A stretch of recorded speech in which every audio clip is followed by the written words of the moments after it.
Assalamualaikum warahmatullahi wabarakatuh. Perkenalkan, nama saya Faiza Fitri Nadira dengan NIM 2348201067.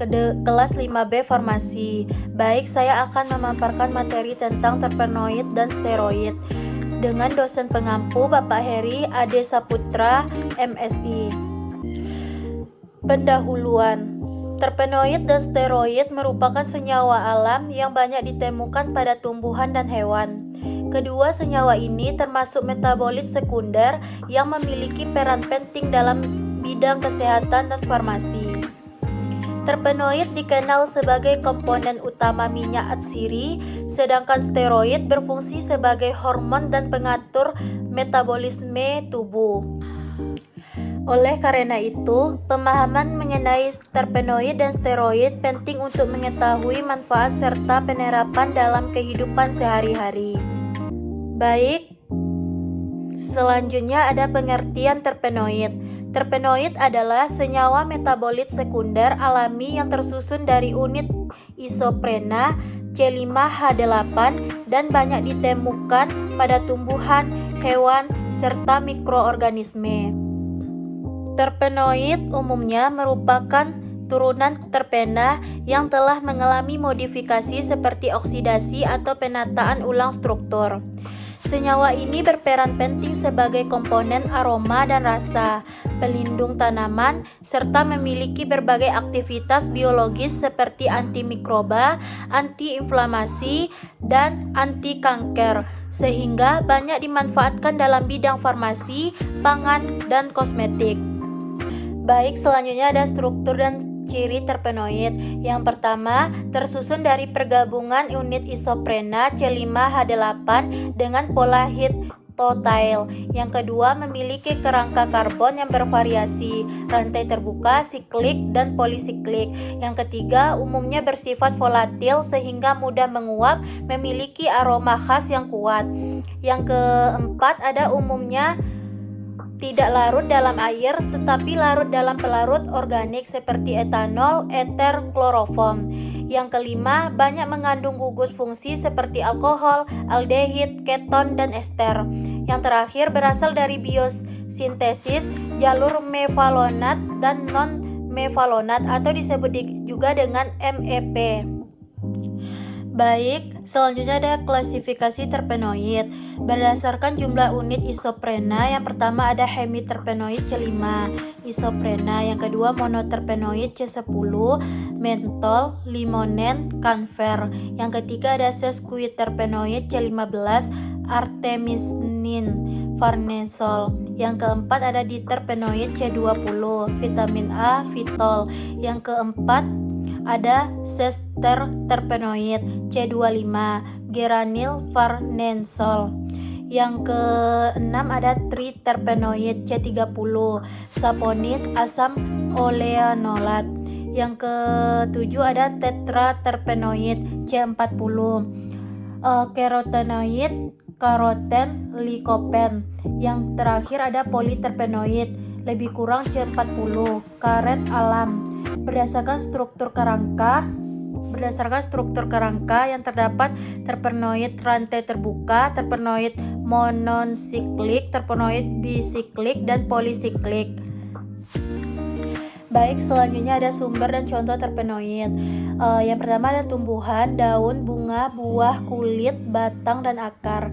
Yang kedua ada minyak atsiri, serai, jahe, pepremin, kayu putih. Yang ketiga ada resin dan getah tumbuhan, ada pinus dan damar. Contoh terpenoid alami, yang pertama ada mentol, pepremin. Yang kedua limonen, kulit jeruk. Yang ketiga kanfer, cinnamomum, campora. Yang terakhir atau yang keempat artemisinin, Artemisia annua. Selanjutnya ada biosintesis terpenoid. Terpenoid disintesis secara alami melalui jalur metabolisme isoprena. Dua jalur utama biosintesis, yang pertama ada jalur mevalonat atau MFA, terjadi di sitosol. Yang kedua jalur non-mevalonat atau MEP, terjadi di plastida. Kedua jalur menghasilkan prekursor IPP, isopentenil pirofosfat, dan DMAPP. IPP dan DMAPP menjadi bahan dasar pembentukan berbagai terpenoid. Baik, selanjutnya ada mekanisme kerja terpenoid. Yang pertama, disrupsi membran sel mikroorganisme. Yang kedua, terpenoid bersifat lipofilik sehingga dapat merusak integritas membran bakteri dan jamur, menyebabkan kebocoran sel. Yang ketiga, inhibisi enzim dan protein sel. Yang keempat, menghambat aktivitas enzim penting dalam metabolisme sel mikroba dan sel kanker. Yang kelima, aktivitas antioksida. Yang keenam, menangkap radikal bebas dan mencegah stres oksidatif yang merusak sel. Yang ketujuh, antiinflamasi. Yang kedelapan, menghambat mediator inflamasi seperti prostaglandin, sitokin, dan nitrik oksida. Yang kesembilan, modulasi sistem imun. Yang kesepuluh, meningkatkan atau menekan respon imun sesuai kebutuhan terapeutik. Baik, yang ke-11 ada aktivitas sitotoksik dan anti kanker. Yang ke-12 ada menginduksi apoptosis dan menghambat proliferasi sel kanker tertentu. Baik, selanjutnya ada pengertian steroid. Steroid adalah senyawa lipid alami yang memiliki kerangka dasar 4 cincin karbon yang saling terfusi. Keempat cincin tersebut membentuk struktur khas yang membedakan steroid dari golongan senyawa alam lainnya. Steroid banyak ditemukan pada organisme hewan, tumbuhan, dan mikroorganisme, baik dalam bentuk bebas maupun terikat. Dalam tubuh manusia, steroid berperan penting sebagai hormon, pengatur metabolisme, serta komponen struktur membran sel. Dalam bidang farmasi, steroid memiliki peranan besar karena banyak digunakan sebagai obat antiinflamasi, hormon terapi, dan imunosupresan, sehingga menjadi salah satu kelompok senyawa yang paling banyak diteliti dan dikembangkan.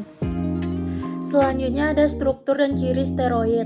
Steroid memiliki struktur inti yang disebut siklopentano perhidrofenantren yang terdiri dari 3 cincin sikloheksana dan 1 cincin siklopentana. Ciri utama steroid meliputi bersifat nonpolar atau lipofilik sehingga mudah larut dalam pelarut organik dan sulit larut dalam air.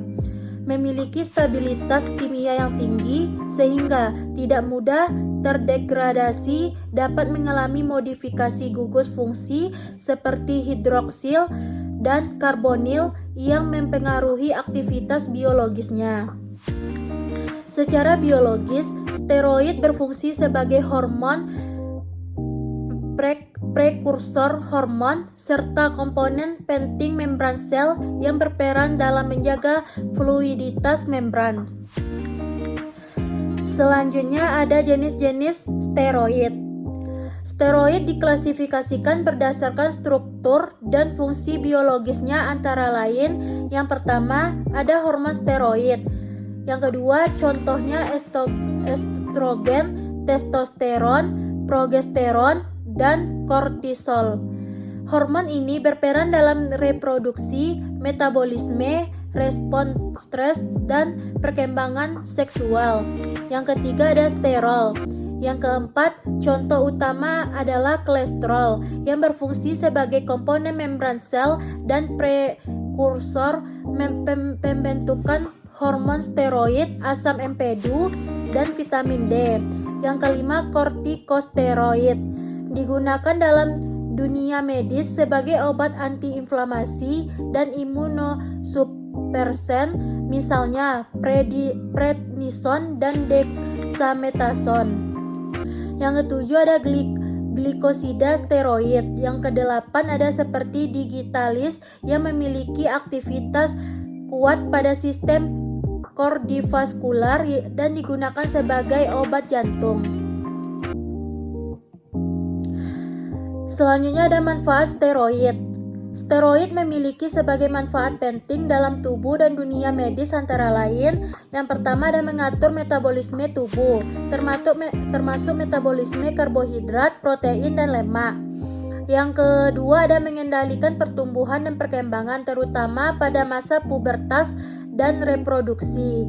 Yang ketiga ada berperan sebagai antiinflamasi dan imunosupresan terutama pada penyakit autoimun dan alergi. Yang keempat ada digunakan dalam terapi medis seperti terapi hormon, pengobatan asma, radang sendi, dan gangguan endokrin. Karena manfaatnya yang luas, penggunaan steroid harus diawasi dengan ketat untuk mencegah efek samping. Baik, selanjutnya ada perbedaan terpenoid dan steroid. Perbedaan terpenoid yang pertama ada disusun dari unit isoprena C5H8. Yang kedua, struktur beragam dari sering bersifat aromatik. Yang ketiga, banyak ditemukan pada tumbuhan. Yang keempat, umumnya volatil dan berbau khas. Yang kelima, berperan sebagai aroma perlindung tumbuhan dan senyawa bioaktif. Contoh mentol, camphor, limonena. Perbedaan steroid yang pertama ada memiliki kerangka dasar 4 cincin karbon, yang kedua struktur inti relatif tetap, yang ketiga umumnya ditemukan pada hewan juga ada pada tumbuhan, yang keempat bersifat tidak volatil, berperan sebagai hormon, pengatur metabolisme dan obat, contoh kolesterol, testosteron, kortisol. Baik, yang terakhir ada kesimpulan. Terpenoid dan steroid merupakan senyawa alam penting yang memiliki perbedaan struktur, sifat kimia, dan fungsi biologis. Terpenoid umumnya berperan dalam aroma, pelindungan tumbuhan, dan aktif farmakologis, sedangkan steroid berperan besar dalam sistem hormon, metabolisme, dan pengobatan medis. Pemahaman mengenai struktur dan fungsi kedua senyawa ini sangat penting dalam bidang farmasi, kimia, bahan alam, dan kesehatan karena menjadi dasar pengembangan obat modern dan terapi klinis. Baiklah, sekian materi saya. Assalamualaikum warahmatullahi wabarakatuh.